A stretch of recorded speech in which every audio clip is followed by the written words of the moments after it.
6 ਮਹੀਨੇ ਰਹਿ ਕੇ ਗਈ। ਉਹ ਨਾਲ ਦੀ ਬੁੜੀ ਨਾ ਉਹਦੇ ਨਾਲ ਰੋਈ ਲੜਾਈ ਕਰਦੀ ਸੀ। 1.5 साल हो गया से इधरों गई नूं, उनकी डेथ हो गई। और अगवा के बाद रेप का कैसे पता चला कि उन्हें ज्यादा 1.5 घंटे बाद फौत हो गई। ਜ਼ਹਿਰ ਦਿੱਤਾ ਉਹਨਾਂ ਤੇ ਉੱਥੇ ਬੇਵਾਰਸ ਕਰਕੇ ਛੱਡਿਆ ਇਹਨੇ। ਉੱਥੋਂ ਉਹਨਾਂ ਨੂੰ ਕਹਿੰਦੇ ਨੇ ਬੇਬੇ ਬੇਵਾਰਸ ਹੈ ਤੇ ਵੀ ਇਹਨੂੰ ਤੁਸੀਂ ਦਫਨ ਕਰ। और आपने कौन सी एप्लीकेशन दी अगवा की दी कि उसके डेथ होने की रेप की क्योंकि 3 FIR बनती थी आपको? ठीक है। पुराने काम कराए तो बैठे लोगों ने बच्चों अस्सलाम वालेकुम नाजरीन, आप देख रहे हैं डेली टॉप न्यूज़ और मैं हूं आपके होस्ट नसीम अख्तर खान। और आज हम कहना में मौजूद हैं जहां पे एक अफसोसनाक वाक़या पेश आया है। कहना और कसूर के इलाके में ये मामूल की बात बन चुकी है जहां पे आए रोज़ छोटी बच्चियों से लेके बड़ी ख़वातीन तक रेप का निशाना भेड़िया बना के और चलते बनते हैं। आज तक हम इतने सालों से देखते आए हैं, आज तक ना तो इनका कोई पुरसाने हाल रहा है, ना ही कोई इंसाफ हुआ है। और अगर देखा जाए तो इसमें कोई आम शख्सियत मालूम शामिल नहीं है, इसमें बड़े बड़े लोगों का हाथ होता है, तभी तो एक रेप की दास्तान को अधूरा छोड़ दिया जाता है। इसी तरह की एक दास्तान को लेके हम आपके साथ, माँ बाप के साथ, फैमिली के साथ हाजिर हैं और आप इनसे करेंगे बात और पूछेंगे कि सवालात और ये कैसे जवाब देते हैं, क्योंकि ये बहुत ज़्यादा दुखी और इस वक्त बहुत ज़्यादा कर्ज से गुजरे। अस्सलाम वालेकुम। अच्छा, आपकी बेटी कितने साल की थी सबसे पहले तो ये बताइए। 18 साल। अच्छा, वो स्कूल वगैरह को पढ़ी लिखी थी थोड़ी बहुत? नहीं। मुझे ये बताएं कि किसी के साथ उसका आना जाना, आपकी कोई दुश्मनी, कोई मोहल्लेदारी या जाती है ना कुछ था? नहीं, साडी कोई आन जान नहीं सी, कोई साडी किसी नाल लड़ाई नहीं सी, कोई झगड़ा नहीं सी, कुछ भी नहीं सी। सब्जी लेनी घरों गई, उत्थे बड़ी वर्क ला के परा लै गई। अच्छा, कौन लेके गया उनको और आपको कितने देर बाद पता चला कि आपकी बेटी अगवा हो गई है? ਅਸੀਂ पूरी रात ਲੱਭਿਆ, ਗੋਦੀ ਨੇ ਸਾਨੂੰ ਸ਼ੱਕ ਪੈ ਗਿਆ। ਅਗਵਾਈ ਦਾ ਅਸੀਂ ਪਰਚਾ ਦੇ ਦਿੱਤਾ। ਮੁੜ ਕੇ ਸਾਨੂੰ ਸ਼ੱਕ ਪੈਂਦਾ ਪੈ ਗਿਆ, ਫਿਰ ਅਸੀਂ ਉਹਦਾ ਨਾਂ ਲਿਖਾਤਾ ਉੱਥੇ ਥਾਣੇ। अच्छा, कैसे आपको शक पड़ा? वो इस मोहल्ले में मुतहरक थी, इस मोहल्ले में आती जाती थी, कि कुछ पता हो तो फिर ही बंदा किस पे शक करता है। ਪਹਿਲੇ ਤੇ 6 ਮਹੀਨੇ ਰਹਿ ਕੇ ਗਈ। ਉਹ ਨਾਲ ਦੀ ਬੁੜੀ ਨਾ ਉਹਦੇ ਨਾਲ ਰੋਈ ਲੜਾਈ ਕਰਦੀ ਸੀ। ਮਹੱਲੇ ਵਾਲਿਆਂ ਨੂੰ ਸ਼ੱਕ ਸੀ ਤੇ ਉਹਨੇ ਇਧਰੋਂ ਕੱਢ ਦਿੱਤਾ। ਉਹਨੂੰ 1.5 ਸਾਲ ਹੋ ਗਿਆ ਸੀ ਇਧਰੋਂ ਗਈ ਨੂੰ। ਸਾਡੇ ਘਰ ਕੋਈ ਉਹਦਾ ਲੈਂਕ ਲੈਕਸ ਨਹੀਂ ਸੀ, ਇੱਥੇ ਰਹਿੰਦੀ ਵੀ ਸੀ ਤੇ ਲੰਘਦੀ ਟੱਪਦੀ ਨੇ ਆਖਣਾ ਕੀ ਪਕਾਇਆ ਕੀ ਕਰਦੇ, ਜੇ ਵੈਸੇ ਅਸੀਂ ਨਹੀਂ ਸੀ ਜਾਂਦੇ ਆਉਂਦੇ। ਤੇ ਸਬਜ਼ੀ ਲੈਣ ਗਈ ਮੇਰੀ ਬੇਟੀ ਤੇ ਮਹੱਲੇ ਵਾਲਿਆਂ ਫਿਰ ਇੱਥੋਂ ਕੱਢ ਦਿੱਤਾ। 1.5 ਸਾਲ ਹੋ ਗਿਆ ਉਧਰ ਚਲੇ ਗਈ ਸੀ ਤੇ ਮੇਰੀ ਬੇਟੀ ਸਵੇਰ ਤੋਂ ਸਬਜ਼ੀ ਲੈਣ ਗਈ है तो ਉੱਥੇ वर्क ला के ला गई। नहीं, वर्ग ला के लेके जाना एक अलग चीज है, वाह करना एक अलग चीज है। या तो बच्ची रजामंदी से जाती है या उसको उठा के लिया जाता है। वो उठा के लेके गई या ऐसे ही उसको बातों में लेके गई? उठा के लेके गई। ठीक है। तो जब आपको पता चला तो उस वक्त बच्ची किस कंडीशन में थी? उनकी डेथ हो गई बच्ची दी। अच्छा, आपको दूसरे दिन मालूम हुआ कि आपकी बेटी अगवा हो गई है और अगवा के बाद रेप का कैसे पता चला कि उन्हें ज्यादती की है?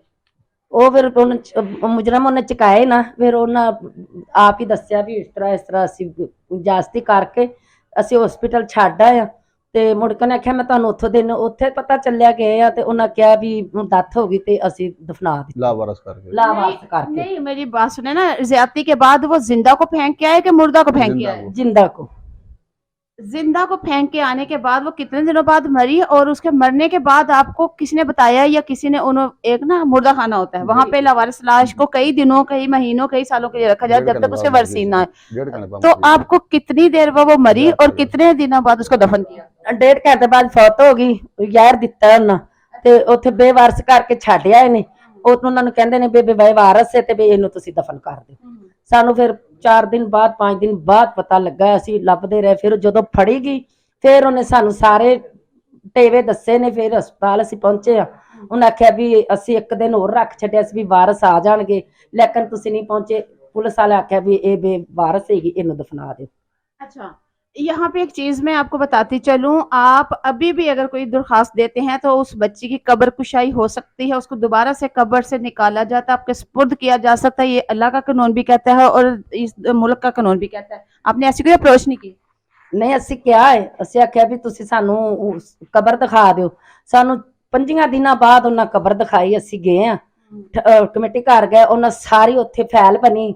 ਉਹਨਾਂ ਜਿਵੇਂ ਨਵਾਈ ਹੈ, ਜਿਵੇਂ ਮੰਜੇ ਤੇ ਪਾਈ ਹੈ, ਜਿਵੇਂ ਉਹਨਾਂ ਲਾਹ ਦੇ ਚਲਾਈ ਹੈ, ਜਿਵੇਂ ਐਂਬੂਲੈਂਸ ਤੇ ਲਾਈ ਹੈ, ਸਾਨੂੰ ਸਾਰੀ ਉਹਨਾਂ ਵੀਡੀਓ ਵਿਖਾਈ। ਸਾਨੂੰ ਸਵੇਰ ਅਸੀਂ 8 ਵਜੇ ਦੇ ਗਏ, 3 ਵਜੇ ਉਹਨਾਂ ਸਾਨੂੰ ਕਬਰ ਦਿਖਾਈ। आपने मेरी बात को फिर नहीं समझा। अगर आप अभी भी एक एप्लीकेशन देते हैं, एक दरख्वास्त देते हैं कि हमें अपनी बेटी की लाश चाहिए और हम अपने तौर पे खुद से उसको दफन करना चाहते हैं, तो ये आपका हक है। ਹਾਂ ਮੈਂ ਅਸੀਂ ਕਿਹਾ ਹੈ। हाँ, फिर ਅਸੀਂ ਕਿਹਾ ਤੇ ਉਹਨਾਂ ਹੁਣ ਅਸੀਂ ਗਏ ਸੀ, ਉਹਨਾਂ ਆਖਿਆ ਤੁਸੀਂ ਰਹਿਣ ਦਿਓ, ਹੁਣ ਤੁਸੀਂ ਕਬਰ ਖਰਾਬ ਕਰੋਗੇ, ਇੱਥੇ ਹੀ ਰਹਿਣ ਦਿਓ, ਤੁਸੀਂ ਆਪਣੀ ਢੇਰੀ ਪੱਕੀ ਕਰ ਲਵੋ। ਅਸੀਂ ਤਾਂ ਅਜੇ ਵੀ ਕਹਿੰਦੇ ਸਾਨੂੰ ਜੋ ਬਣਦਾ ਹදිਆ ਆਪਣਾ ਲੈ ਲੈਣ, ਸਾਡੀ ਬੱਚੀ ਦੇ ਦੇਣ, ਅਸੀਂ ਆਪਦੇ ਪਿੱਛੇ ਜਾ ਕੇ ਦਫਨਾ ਲਈਏ। आप जाकर पुलिस में एक एप्लीकेशन देंगे तो आपकी जो है वो उसको कब्र से निकाल के आपका स्पुर्द करना, ये उनकी जिम्मेदारी है, ये कानून है। इसके बगैर वो आपकी मर्जी के बगैर तदफीन हो नहीं सकती थी, आप उसको भी चैलेंज कर सकते हैं।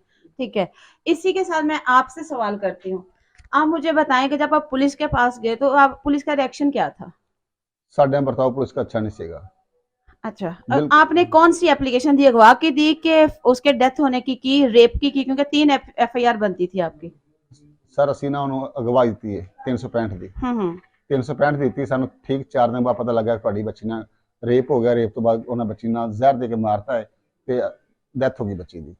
5 ਦਿਨ ਬਾਅਦ ਜਦੋਂ ਅਸੀਂ ਕਸੂਰ ਪਹੁੰਚੇ ਹਾਂ ਤਾਂ ਉਹਨੇ ਕਿਹਾ ਜੀ ਅਸੀਂ ਤੁਹਾਡੀ ਬੱਚੀ ਨੂੰ ਵਿਰੋਧ ਬੁੱਧ ਸ਼ਾਮ 4 ਵਜੇ ਬੱਚੇ ਨੂੰ ਦਫਨਾ ਦਿੱਤਾ ਹੈ। जी, जुमरात से पता लगा। सही।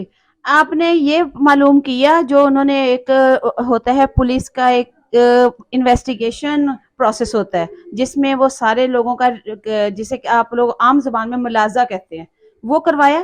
हाँ हो गया। अच्छा, कितने लोग मुलव्वस थे इस काम में? इन्हें जो 3 मुंडे ने एक औरत है। ठीक है। अच्छा, वो औरत जो है वो कहाँ की रहने वाली है और उसका नाम क्या है? ਉਸ ਦਾ ਨਾਂ ਨਗੀਨਾ ਬੀਬੀ। ਤੋਂ ਸਿਰਫ ਨਾ ਲੋਕਾਂ ਦੇ ਬੱਚਿਆਂ ਨੂੰ ਲੈ ਕੇ ਜਾ ਕੇ ਨਾ ਉਹਨਾਂ ਨੂੰ ਅਮੀਰ ਲੋਕਾਂ ਨੂੰ ਦਿੰਦੀ, ਤਾਂ ਅਮੀਰ ਲੋਕ ਉਹਨਾਂ ਬੱਚਿਆਂ ਦੀ ਯਾਸ਼ੀ ਕਰਦੇ ਨੇ, जी, ਤਮਾਸ਼ ਵੀ ਨਹੀਂ ਕਰਦੇ ਨੇ, ਸ਼ੈਤਾਨੀਪਨ ਕਰਦੇ ਨੇ अपना। है कहाँ की रहने वाली, ताकि लोग देख रहे हैं उनको भी पता चले ऐसी औरतों से, ताकि बाकी लोग बच सकें। ਉਹ ਔਰਤ ਹੈਗੀ ਚੁੰਗੀ ਅੰਮ੍ਰਿਤਸਰ ਦੀ ਰਹਿਣ ਵਾਲੀ। ठीक है। ਪੁਰਾਣੇ ਕਾਨੇ ਆ ਕੇ ਕਿਰਾਏ ਤੇ ਬੈਠੀ ਲੋਕਾਂ ਦੀ ਬੱਚੀਆਂ ਸੱਜੇ ਖੱਬੇ ਕਰਦੀ ਹੈ। अच्छा, अब पहले भी इलाका मकीनों को पता था कि ये औरत बदफेली के कामों में मुलव्वस है, लोगों की बेटियों के साथ इस तरह की ये वारदातें करती है, तो इलाका मकीनों ने उसके खिलाफ पुलिस में कोई FIR या कोई पुलिस प्रूफ एक एप्लीकेशन क्यों नहीं दी? ਇਲਾਕਾ ਮਕੀਨੋਂ ਨੂੰ ਇਸ ਮਹੱਲੇ 'ਚ ਕੱਢ ਦਿੱਤਾ ਸੀ। सही। अच्छा, आप क्या अब तवक्को रखते हैं कि आपको इंसाफ कैसा मिलना चाहिए? ਨਹੀਂ ਸਰ, ਸਾਨੂੰ ਉਮੀਦ ਨਹੀਂ ਕਿ ਇਨਸਾਫ ਮਿਲਣ ਦੀ।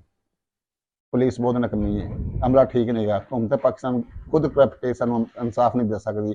ਸਾਡੇ ਕੋਲ ਆਖਰੀ ਖੁਆਇਸ਼ ਹੈ ਕਿ ਅਸੀਂ ਖੁਦਕੁਸ਼ੀ ਕਰਕੇ ਖੁਦ ਮਰ ਜਾਈਏ ਬਸ। ਅਸੀਂ ਸਾਨੂੰ ਕਿਦੋਂ ਉਮੀਦ ਹੀ ਕੋਈ ਨਹੀਂ, ਨਾ ਵਜ਼ੀਰ ਆਲਾ ਪੰਜਾਬ ਕੋਲ ਹੈਗੀ, ਨਾ ਵਜ਼ੀਰ ਆਲਾ ਪਾਕਿਸਤਾਨ ਕੋਲ ਹੈਗੀ, ਨਾ ਆਰਮੀ ਚੀਫ ਕੋਲ ਹੈਗੀ ਹੈ, ਨਾ IG ਪੰਜਾਬ ਕੋਲ ਹੈਗੀ, ਨਾ ਗਵਰਨਰ ਪੰਜਾਬ ਕੋਲ। ਕੋਈ ਸਾਡੀ ਗੱਲ ਨਹੀਂ ਸੁਣਦਾ। ਬਸ ਸਭ ਲੋਕ ਮੀਡੀਆ ਦੇਖ ਰਹੇ ਨੇ, ਸਭ ਕੁਝ ਹੋ ਰਿਹਾ, ਸਭ ਠੀਕ ਹੋ ਰਿਹਾ, ਪਰ ਲੋਕ ਮੀਡੀਆ ਦੀ ਖਬਰ ਸਾਰੇ ਸੁਣ ਕੇ ਸੌ ਜਾਂਦੇ ਨੇ। ਉਹ ਮੀਡੀਆ ਨੂੰ टिश्यू पेपर समझते हैं, ਸਾਨੂੰ टिश्यू पेपर समझते हैं। नाजरीन, आप सबसे रिक्वेस्ट है कि इनकी दाद रसी के लिए, ये गरीब लोग हैं, किराए पे रहते हैं, कमरे के मकान में रहते हैं, बिजली का बिल तक पे नहीं कर पे। अब बेटी का मातम मनाएं या घर में बच्चों को कुछ खिलाएं। छोटे छोटे बच्चे हैं, इनकी दाद रसी कीजिएगा, इन तक पहुंचने की कोशिश कीजिएगा। हम अपनी वीडियो में नीचे इनका कॉन्टेक्ट नंबर देंगे, इनसे राब्ता करिएगा। जो समझता है कि इसका इंसाफ, थोड़ा बहुत इंसाफ भी इनको दिला सकता है, तो वो हमारी मदद ज़रूर कीजिएगा। हम इनका नीचे स्क्रीन में इनका नंबर देंगे, आप इनसे डायरेक्ट रब्ता कर सकते हैं। और नाजरीन, कहते हैं बेटी रहमत होती है, इस तरह के मौकों पे आके लगता है बेटी जहमत है, इसीलिए लोग रोते हैं बेटी पैदा क्यों हुई। इसी के साथ मुझे दीजिएगा इजाज़त।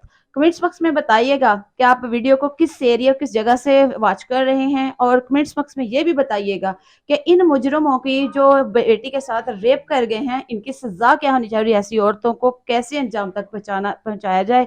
इसी के साथ दीजिएगा इजाज़त। मिलेंगे एक नई वीडियो के साथ, तब तक के लिए अल्लाह हाफिज़।